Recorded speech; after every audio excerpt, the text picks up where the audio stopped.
अक्सर चोर चोरी की घटना को अंजाम देते समय घर वालों को जरूर नुकसान पहुंचाता है। कई बार तो चोर चोरी करते हुए सामने वाले की जान तक ले लेता है। मगर क्या आप एक ऐसे चोर को जानते हैं जिसने एक दो नहीं बल्कि 600 के आसपास चोरी की घटनाओं को अंजाम दिया, मगर उसने कभी भी एक इंसान को खरोच तक नहीं पहुंचाई। उसकी चोरी का एक उसूल था कि सस्ती चीजों को हाथ तक नहीं लगाता था। ये बस महंगी घड़ियां, गाड़ी, ज्वेलरी, विदेशी कुत्ते और दूसरी कीमती सामान की चोरी किया करता था। इसकी हर चोरी शहर के सबसे अमीर घर में होती थी। भारत के कई राज्यों के अलावा इसने कई दूसरे देशों में भी जाकर चोरी की। आप सोच रहे होंगे कि अगर इसने इतनी चोरी की तो पुलिस इसे पकड़ती क्यों नहीं थी। दरअसल इसे पुलिस ने दर्जनों बार पकड़ा, मगर ये इतना शातिर था कि हर बार पुलिस की पकड़ से बचकर निकल जाता था। इस चोर ने देश दुनिया में इतनी लोकप्रियता पाई थी कि इसे मशहूर रियलिटी शो बिग बॉस तक में बुलाया गया था। हम यहाँ बंटी चोर की बात कर रहे हैं, वही चोर जिस पर बॉलीवुड की एक सुपरहिट फिल्म भी आई थी। तो आखिर ये बंटी चोर एक के बाद एक इतनी चोरी कैसे करता चला गया? उसने चोरी कब से शुरू की और कहां-कहां चोरी की? पुलिस की पकड़ से ये कैसे बचता चला गया और इसकी इतनी सफल चोरियों का राज क्या था? चलिए जानते हैं सब कुछ इस वीडियो में डिटेल से। जब आप बंटी चोर द्वारा 2023 में की गई एक चोरी और फ्यूचर प्लान के बारे में सुनेंगे तो हैरान रह जाएंगे। तो वीडियो में अंत तक जरूर बने रहिए। वीडियो में आगे बढ़ने से पहले जल्दी से को सब्सक्राइब कर बेल आइकन जरूर दबा लीजिए। तो चलिए अब कहानी शुरू करते हैं। दुनिया जिसे बंटी चोर के नाम से जानती है, उसका असल नाम देवेंद्र सिंह है। देवेंद्र सिंह का जन्म दिल्ली के विकासपुरी में रहने वाले एक परिवार में हुआ था। प्यार से इसे लोग बंटी बुलाने लगे थे। बाकी दूसरे बच्चों की तरह बंटी को भी स्कूल में पढ़ाई के लिए भेजा जाता था, मगर पढ़ाई लिखाई में बंटी का जरा भी मन नहीं लगता है। इसका नतीजा ये होता है कि वो आए दिन स्कूल में डांट सुनता रहता है और समय समय पर उसे मार भी लगती रहती है। इसके बावजूद वो सुधरने का नाम नहीं लेता है और किसी तरह एक क्लास से दूसरी क्लास में आगे बढ़ता रहता है। 7th 8th क्लास तक आते आते तो हालात ये हो जाते हैं कि वो पढ़ाई से ज्यादा इधर उधर घूमने फिरने में ध्यान लगाने लगता है और चोरी की घटनाओं को भी अंजाम देने लगता है। रिपोर्ट के मुताबिक बंटी अपनी पहली चोरी 1989 में करता है। धीरे धीरे चोरी की लत ऐसी लगती है कि पढ़ाई बहुत ज्यादा पीछे छूट जाती है और 9वीं क्लास में बंटी फेल हो जाता है। फेल होने की वजह से बंटी के पिताजी बंटी को डांटते हैं। इससे नाराज होकर बंटी अपना घर छोड़कर 1993 में चला जाता है। घर छोड़ने के बाद वो कुछ दिन इधर उधर दिल्ली में भटकता है और गुजारा करने के लिए चोरी की घटनाओं को अंजाम देने लगता है। एक के बाद एक घरों में वो चोरी करता रहता है। बंटी ऐसा था कि अक्सर बड़े घरों में चोरी भी करता था, मगर पुलिस की पकड़ से बचने में भी कामयाब हो जाता था। 1993 में वो 100 से ज्यादा घर में चोरी कर लेता है, मगर पुलिस उसे पकड़ नहीं पाती है। हालांकि एक समय ऐसा आता है जब घर में चोरी करने के बाद नई दिल्ली डिस्ट्रिक्ट पुलिस 1993 में पहली बार देवेंद्र सिंह उर्फ बंटी चोर को गिरफ्तार कर लेती है।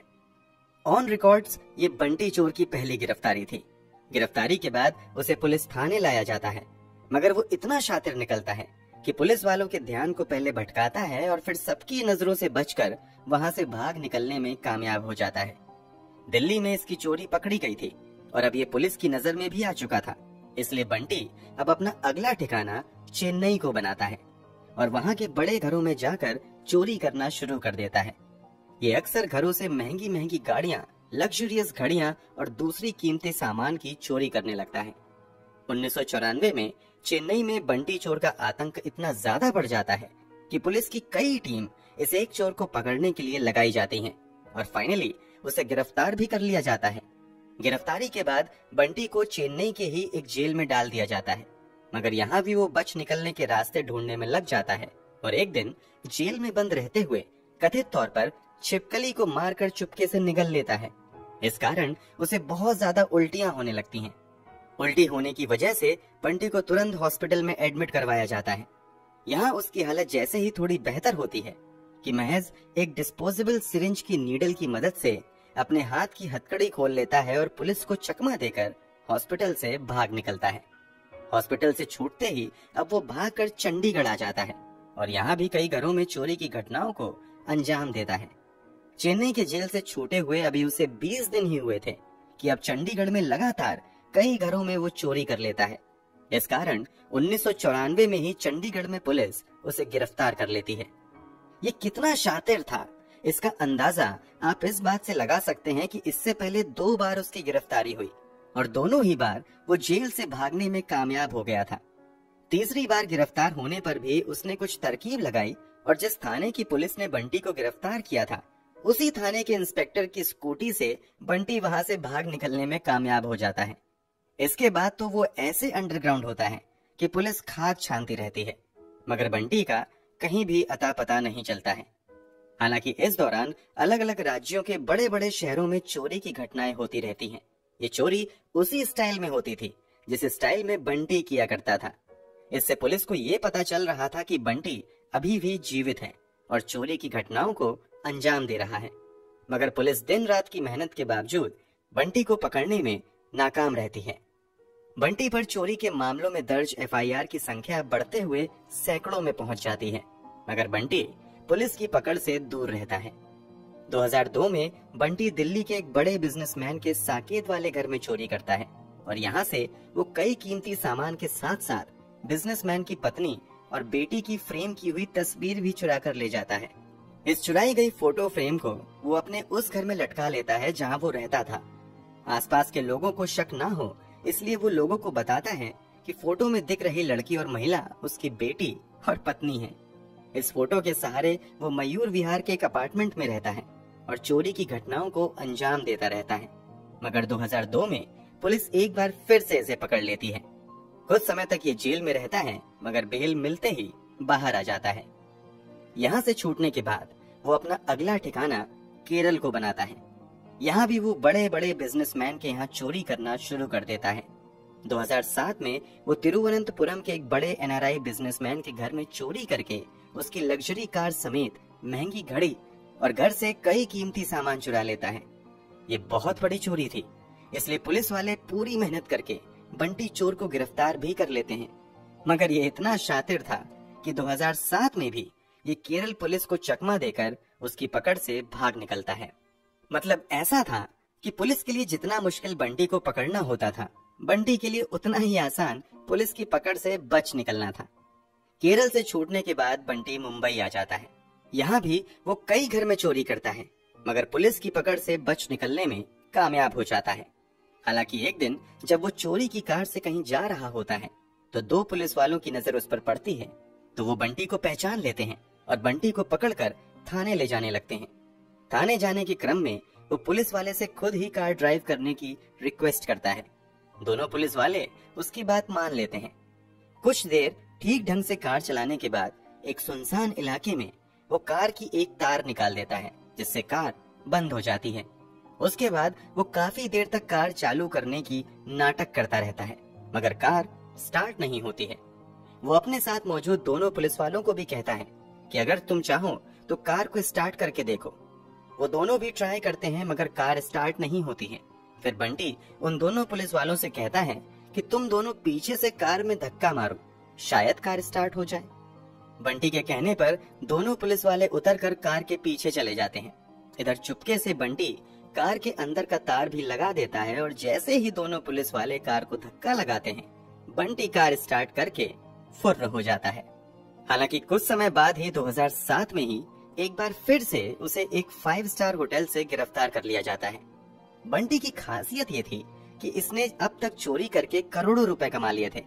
वो इन पैसों का इस्तेमाल बस अपने महंगे महंगे शौक पूरे करने के लिए करता था। महंगी गाड़ियों का शौक तो वो बड़े बड़े घरों में चोरी करके पूरा कर लेता था, जबकि घड़ी वो चुरा ही लेता था। बस वो उन पैसों से महंगे महंगे 5 स्टार होटल में रुका करता था।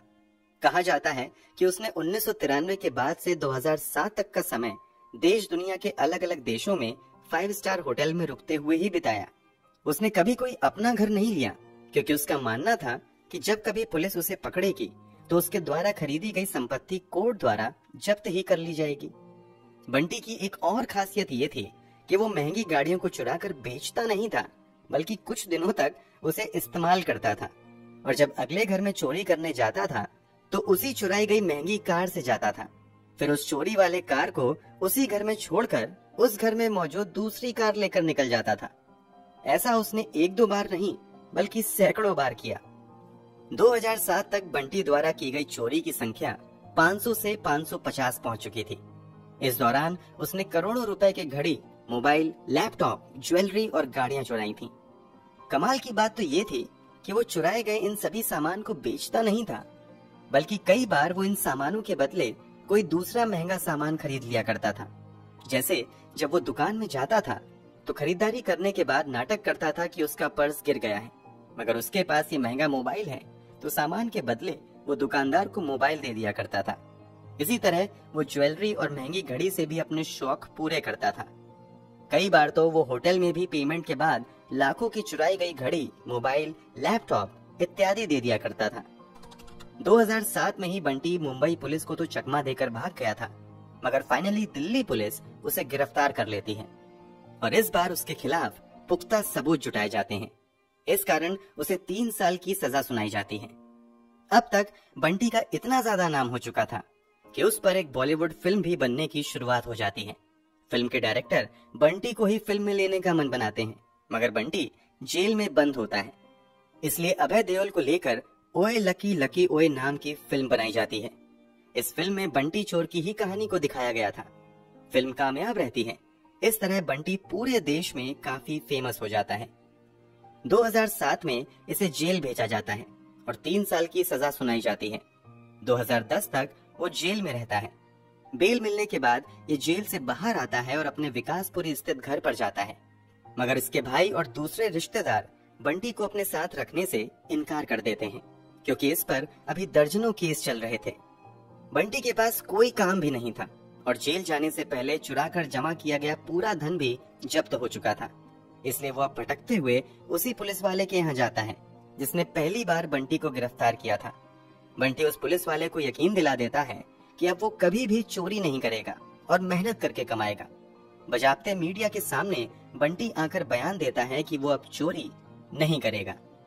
बंटी मीडिया से बात करते हुए कहता है कि उसे चोरी करते हुए इतना अनुभव हो गया है कि वो एक अच्छा जासूस बन सकता है, इसलिए वो आगे प्राइवेट जासूस के तौर पर काम करते हुए पैसे कमाएगा।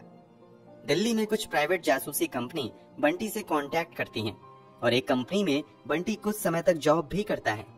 इसी बीच उसकी बढ़ती लोकप्रियता को देखते हुए 2010 में बिग बॉस सीजन 4 में भी उसे आने का मौका मिलता है। हालांकि यहाँ उसका व्यवहार बहुत ठीक नहीं होता है और बहुत जल्द बिग बॉस से वो बाहर भी हो जाता है। कुछ ही समय पहले बंटी ने वादा किया था कि वो कभी भी चोरी नहीं करेगा, मगर कहते हैं ना कि कुत्ते की दुम कभी सीधी नहीं हो सकती। बंटी वही था। बिग बॉस के घर से निकलने के बाद वो कुछ समय तक इधर उधर भटकता रहता है और एक बार फिर से अपने चोरी के धंधे पर वापस आ जाता है।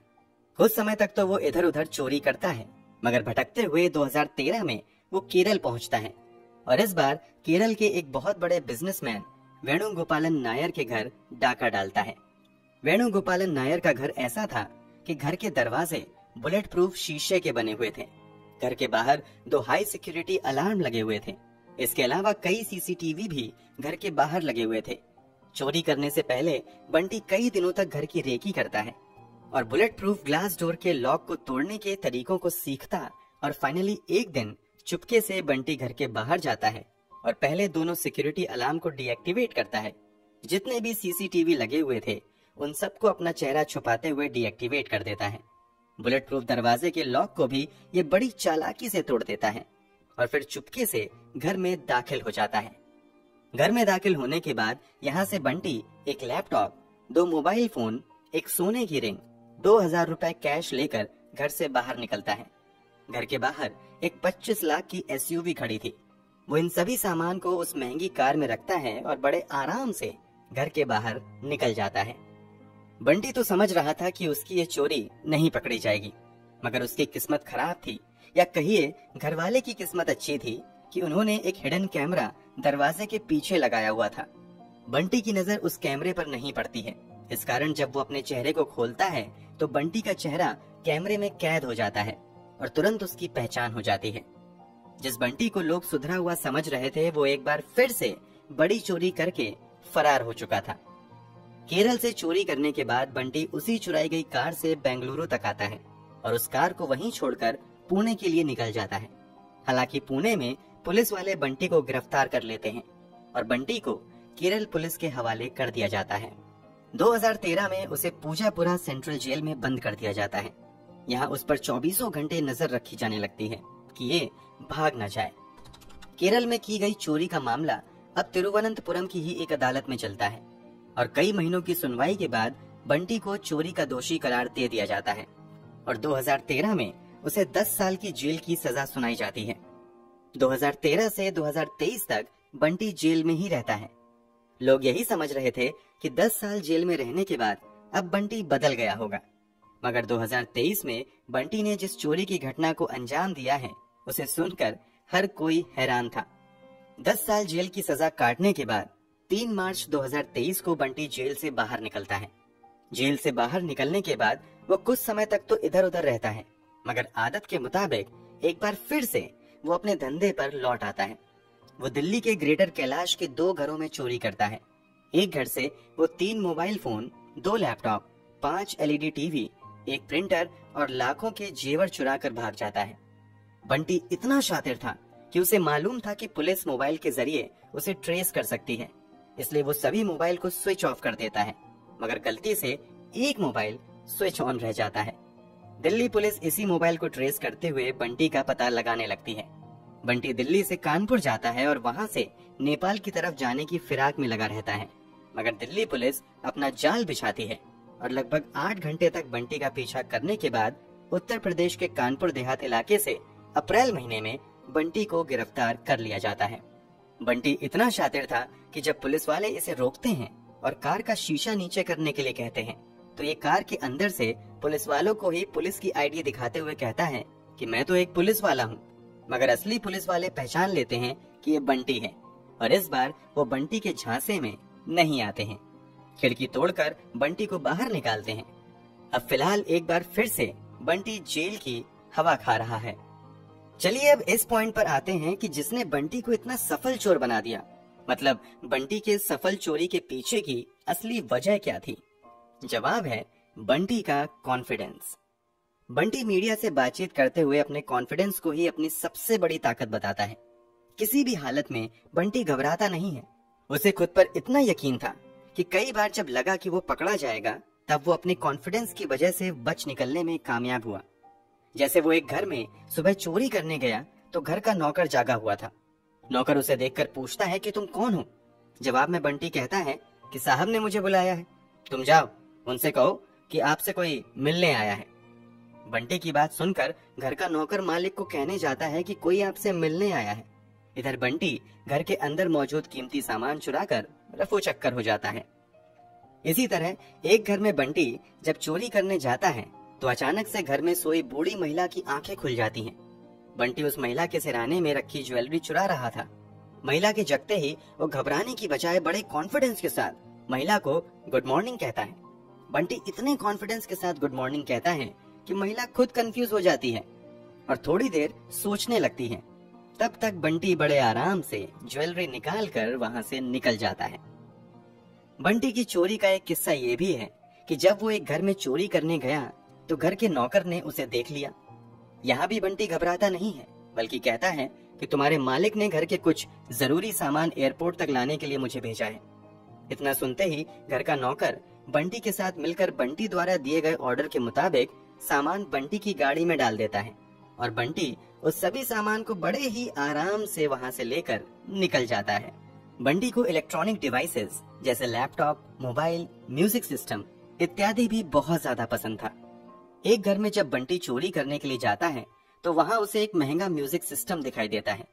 म्यूजिक सिस्टम उसे काफी पसंद आ जाता है। सुबह के लगभग 5 बज रहे थे।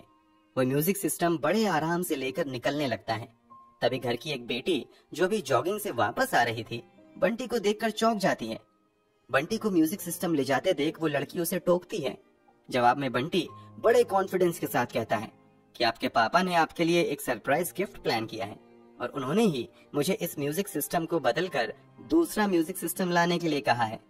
फिर बंटी उस लड़की को हैप्पी बर्थडे इन एडवांस कहकर निकल जाता है। लड़की भी खुशी खुशी अपने रास्ते निकल जाती है, मगर बाद में पता चलता है कि वो तो लुटेरा था जो सब कुछ लूट कर चला गया। बंटी अपनी कामयाबी का एक और राज बताता है कि चोरी कभी भी दो लोगों के साथ नहीं की जाती है। बंटी के मुताबिक अगर दो लोग होंगे तो पकड़े जाने का खतरा बहुत ज्यादा है, इसलिए कभी भी किसी दूसरे पर विश्वास करके चोरी के लिए नहीं जाना चाहिए। आपके लिए यकीन करना मुश्किल होगा, मगर बंटी ने 500 से 600 चोरियां सिर्फ एक स्क्रू ड्राइवर की मदद से की। उसके पास कभी कोई हथियार नहीं रहा। उसने चोरी के दौरान कभी किसी को एक थप्पड़ तक नहीं मारा, बल्कि किसी को खरोच तक नहीं पहुंचाई। अक्सर बड़े बड़े घरों में सेफ्टी के लिए महंगे महंगे कुत्ते भी रखे जाते हैं। शुरू में जब बंटी कुछ घरों में चोरी करने गया तो उसे देखकर कुत्ता भौंकने लगा। बंटी ने इसका भी रास्ता निकालने का फैसला किया। वो कुत्तों को काबू करने की ट्रेनिंग देने के लिए कुछ दिनों तक एक प्रोफेशनल सेंटर चला जाता है और कुत्तों को काबू में करने के सभी गुर सीख लेता है। इस गुर को सीखने के बाद जब भी बंटी चोरी करने जाता था, अपने साथ कुत्तों का पसंदीदा डिश लेकर जाता था। कई जगह वो कुत्तों को पहले चिकन डाल देता था। इस तरह कुत्ते शांत हो जाते थे और फिर बड़े आराम से बंटी चोरी कर लेता था। बंटी को कुत्तों से भी प्यार हो गया था, इसलिए जहाँ के कुत्ते उसे पसंद आ जाते थे, बंटी उन कुत्तों को भी बड़े आराम से लेकर अपने साथ आ जाता था। बंटी की एक और खास बात यह थी कि वो अपनी चोरी को चोरी कहता ही नहीं था। उसके लिए हर चोरी एक केस होता था। चोरी के लिए इतना कॉन्फिडेंस आता कहाँ से है, ये पूछे जाने पर इसके जवाब में बंटी बताता है कि दरअसल जहाँ वो ठान लेता है कि चोरी करना है, वो मानने लगता है कि उस घर के अंदर मौजूद चीज उसकी है। अब बस वो ये सोचता था कि अंदर अपना सामान पड़ा है जिसे उठाकर ले आना है। बंटी का यही सब कारनामा था कि दिल्ली पुलिस ने उसे सुपर चोर तक का खिताब दिया था। अप्रैल 2023 में गिरफ्तार होने के बाद बंटी फिलहाल जेल में है, मगर जेल जाने से पहले बंटी ने ख्वाहिश जताई है कि जेल से बाहर आने के बाद वो चोरी से बचने के तरीके सिखाने के लिए एक ट्रेनिंग सेंटर खोलेगा। अब बंटी के सेंटर से चोर निकलेंगे या चोरी से बचने वाले, वो तो समय ही बताएगा। दोस्तों, इस बंटी सुपर चोर के बारे में आप क्या कहना चाहेंगे? कमेंट बॉक्स में जरूर बताएं। अगर आपको हमारी मेहनत पसंद आई हो तो इस वीडियो को लाइक करते हुए शेयर भी करें। अगर आपने अब तक इस चैनल को सब्सक्राइब नहीं किया है तो जाने से पहले जल्दी से चैनल को सब्सक्राइब कर बेल आइकन दबा लीजिए। क्राइम की दुनिया से जुड़ी ऐसी ही सच्ची कहानियों के लिए बेल आइकन दबाकर नोटिफिकेशन भी जरूर ऑन कर लें। धन्यवाद।